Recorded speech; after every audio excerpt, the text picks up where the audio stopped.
আচলতে গুৱাহাটী পৌৰ নিগমৰ দ্বাৰা গুৱাহাটী পৌৰ নিগমৰ মেয়ৰ শ্ৰীযুত মৃগেন শৰণীয়া ডাঙৰীয়াৰ নেতৃত্বত এই অভিযান চলি আছে।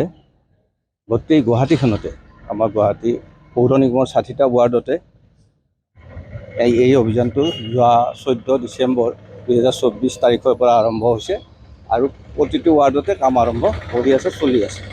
ৰাইজৰো সঁহাৰি পাইছোঁ কিছু। আৰু আমাৰ এই ডিভিজনত ১৪টা ৱাৰ্ড আছে। ৭টা টিমত আমি 14টা ৱাৰ্ডত কাম কৰি আছোঁ, ভালকৈ কৰি আছোঁ। কিন্তু আমাৰ এই উদ্দেশ্য হৈছে পদূলি, মানুহৰ পদূলি, পথ উপপথ, মেইন ৰাস্তাত চববিলাক আমি জাবৰ মুক্ত কৰা, পৰিষ্কাৰ কৰাৰ উদ্দেশ্যে এইটো কৰিছোঁ। আমি যাতে ভৱিষ্যত প্ৰজন্ম এখন মহানগৰখন সুন্দৰ পৰিষ্কাৰ পৰিচ্ছন্নতা ৰাখি তেওঁলোকক দিব পাৰোঁ। তেওঁলোকৰ স্বাস্থ্যৰ কাৰণে বা আমাৰ সকলোৰে স্বাস্থ্যৰ কাৰণে এখন সুন্দৰ মহানগৰ দিব পাৰোঁ।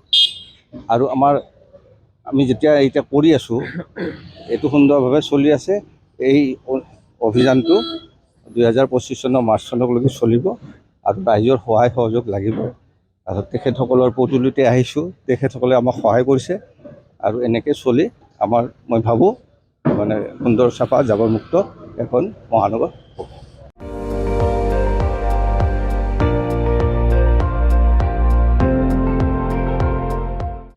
আপুনি চাই আছে ND24, সৰ্বশ্ৰেষ্ঠ নহয় সৰ্বোত্তমৰ দৌৰত।